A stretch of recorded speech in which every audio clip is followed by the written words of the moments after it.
Ассаламу алейкум, сіздермен рюкзак сөмкесін тоқитын боламыз. Ол үшін қажетті заттар: 3 моток трикотаж жібі, подкладкаға арналған мата және тесьма, 5-6 номерлі ілгектер және де мына видеода көрсетілген заттарды мұқият қарап шығып алып алыңыздар. Ескерте кететін жайт: сөмкені тоқымас бұрын осы мастер-класстағы видеоны аяғына дейін көріп шықсаңыздар, барлығы түсінікті болады. Содан соң ғана барып жұмысты бастаңыздар. Ең алдымен сөмкеміздің табанын оваль формасында тоқитын боламыз. Ол үшін трикотаж жібін 20 сантиметрдей қалдырып, ортасынан бір түйін түйеміз. Әрі қарай ілгекті сол түйіннің ортасына кіргізіп, жіпті іліп ала отырып 15 рет тоқимыз.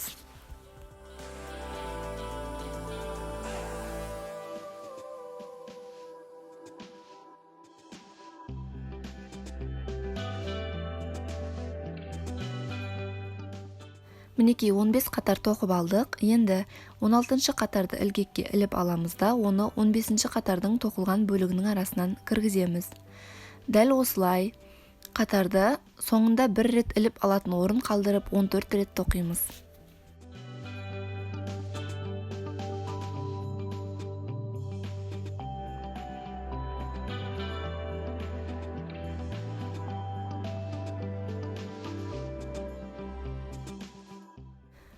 Қатарымызды тоқыдық, соңында бір ілгек ілетін тоқыма орын қалды. Осы тұстан ілгекті кіргізіп ала отырып, біз 3 рет тоқимыз. 1, дәл сол тұстан 2, дәл сол жерден 3-ші галочканы шығарамыз. Әрі қарай бір галочкадан тағы да 14 қатар тоқимыз. Соңында 15-ші қатарға келген кезде бір қатардан 3 галочка шығарып, оваль формасын қалыптастырамыз.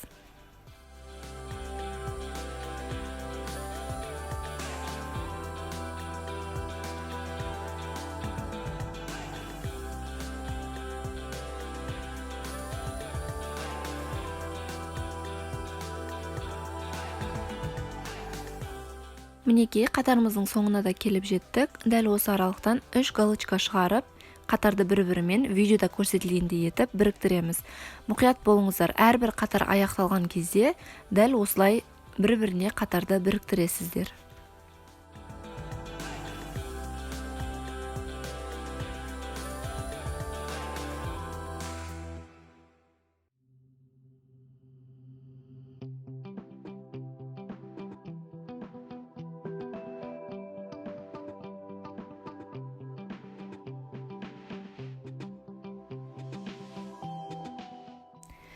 Әрі қарай манағы 20 сантиметр қалдырған жібімізді бекітпе тігісі ретінде екі қатардың ортасынан ілгекті іліп ала отырып, сол ілгектің бойындағы жіптен негізгі жіпті өткізе отырып тоқимыз.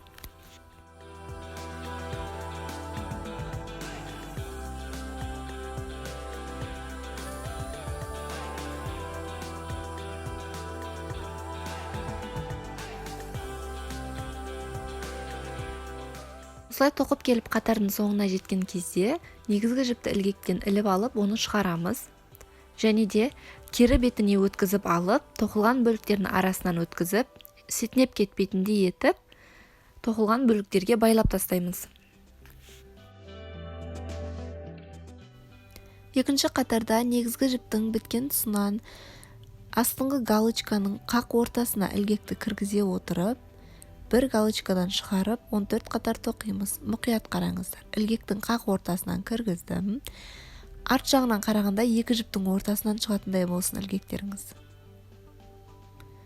Осылайша 14 қатар тоқып, бағанағы бір жерден 3 галочка шығарған, яғни дөңгеленген жерге дейін тоқимыз. Мінекей тоқып біттік. Енді манағы 3 галочканың әр қайсысынан 2 галочка шығарып, дөңгелек формамызды үлкейтіп тоқимыз. Мұқият қараңыздар. Галочканың қақ ортасынан, артқы бөліктен 2 жіптің ортасынан шығатындай етіп ілгекті кіргіздім. Бірінші галочка шығардым. Дәл сол тұстан қайта кіргізіп, екінші галочканы шығарамын.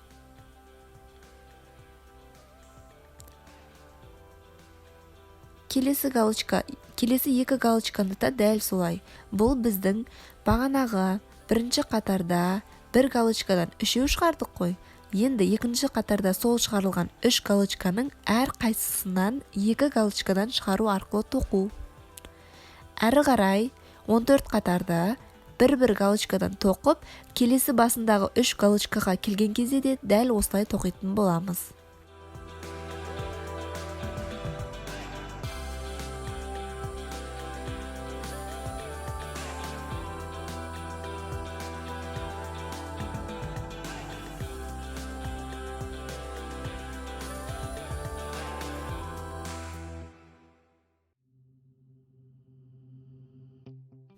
Екінші бөлікке келіп жеттік, яғни осы 3 галочканың әрқайсысынан 2 галочкадан шығарып, дөңгелек форманы аяқтап, қатарды бір-бірімен біріктіреміз.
Үшінші қатарды негізгі жіптің біткен тұсындағы галочкаға ілгекті кіргізе отырып, бір галочкадан 14 рет тоқимыз. Яғни, 2 еселенген галочкаларға дейін.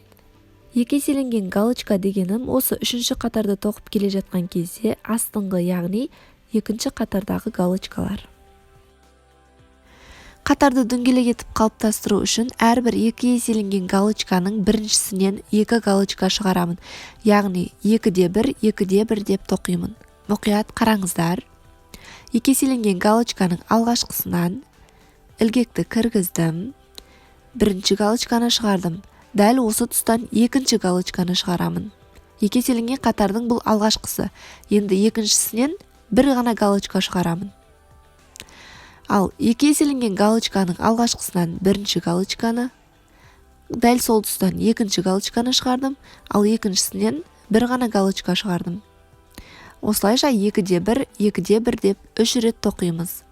Әрі қарай манағы 14 қатарымызды бір галочкадан тоқып келіп, екінші басына келген кезде дәл осылай 2 галочка қосылған біреу, 2 галочка қосылған біреу етіп тоқимыз.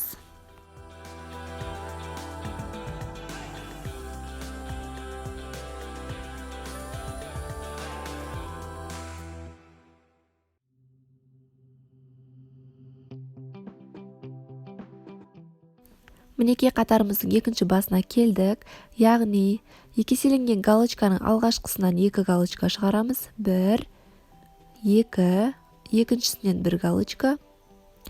2 еселенген қатардың алғашқысынан 1,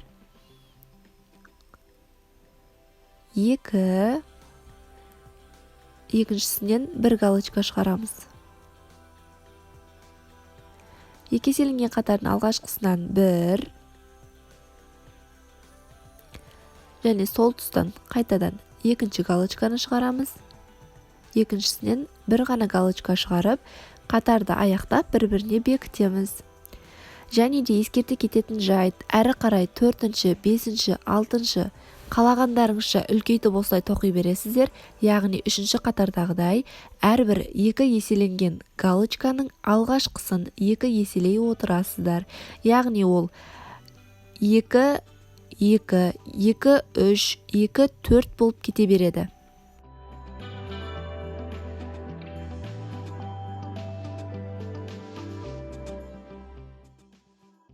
Төртінші қатарымызды тоқып бастаймыз, яғни әрбір қатардағыдай етіп негізгі жіптің аяқталған тұсынан ілгекті кіргізе отырып бір галочкадан 14 рет тоқимыз. Мұқият боп қараңыздар, мүмкін сіздерде ол 13 қатар болуы мүмкін. Бастысы 2 еселенген галочкаға дейін тоқисыздар. Әрі қарай дөңгелекті қалай қалыптастырамыз, қараңыздар. 2 еселенген галочканың алғашқысынан 2 галочка шығарамыз, және де кейінгілерінен 1, 2 деп жеке-жеке 2 галочка шығады. Қараңыздар, 2 еселенген галочканың алғашқысы 1 галочка, дәл сол тұстан 2 галочканы шығардым.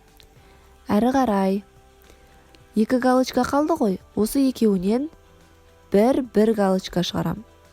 Яғни жеке-жеке 1, 2 галочка пайда болды. 2 еселенген қатарға келдік. Осының алғашқысынан 1 галочка, дәл сол тұстан 2 галочканы шығардым. Және де жеке-жеке 1, 2.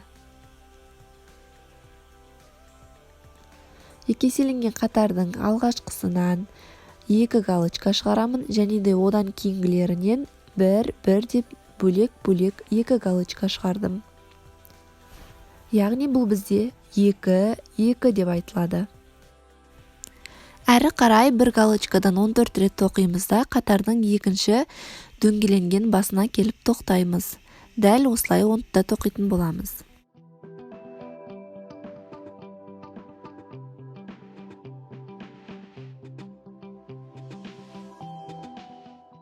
Қатарымыздың екінші басына келдік. Әрбір 2 еселенген галочканың алғашқысынан 2 галочка шығарамыз. 1, 2, және де жеке-жеке 1, 2. 2 еселенген галочканың алғашқысынан 1, 2, және жеке 1, жеке 2 галочканы шығардым. Әрбір 2 еселенген қатардың алғашқысынан 1-ге 1, 2, жеке 1, жеке 2 қатар. Осылайша қатарды аяқтап бір-біріне біріктіреміз. 5-ші қатарда да тап осылай негізгі жіптің біткен тұсынан ілгекті кіргізе отырып 14 рет тоқимыз 1 галочкадан. 2 еселенген галочкаға келген кезде тоқтаймыз.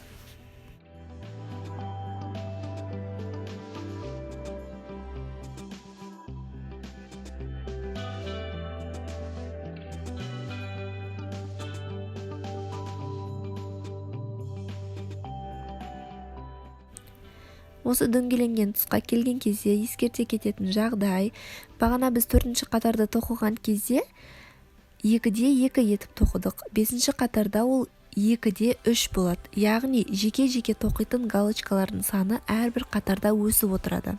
5-ші қатарда қазір біз алғашқы 2 еселенген галочканың алғашқысынан 2 галочка шығарамыз да, одан кейінгі галочкалардан жеке-жеке 1, 2, 3 деп тоқимыз.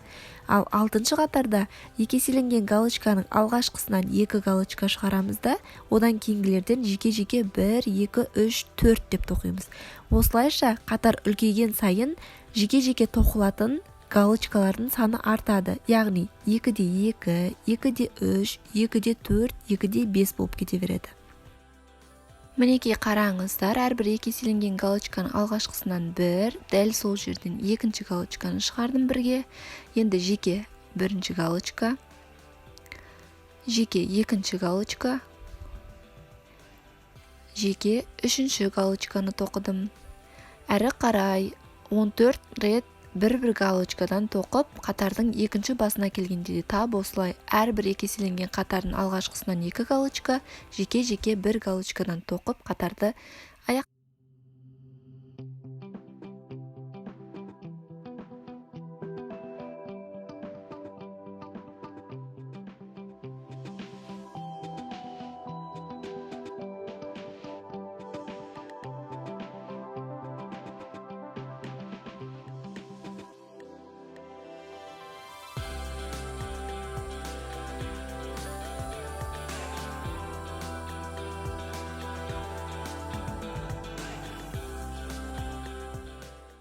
Бұл бізде 6-шы қатар, яғни соңғы қатарымыз болып табылады. Осы қатарды аяқтағаннан кейін оваль формасы қалыптасып, сөмкеміздің табанын толықтай тоқып аяқтаймыз.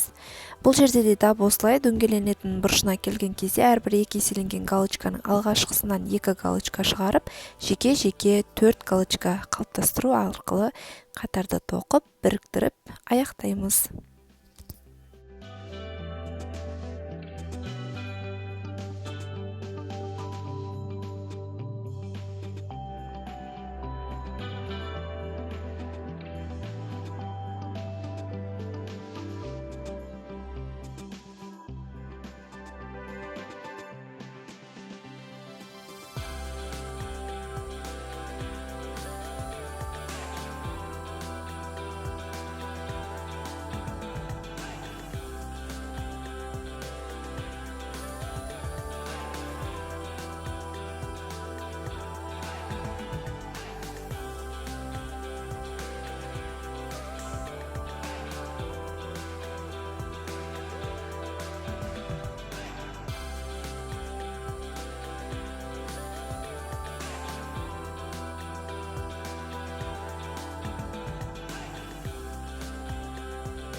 Осылайша бізде оваль формалы сөмкенің табаны қалыптасты.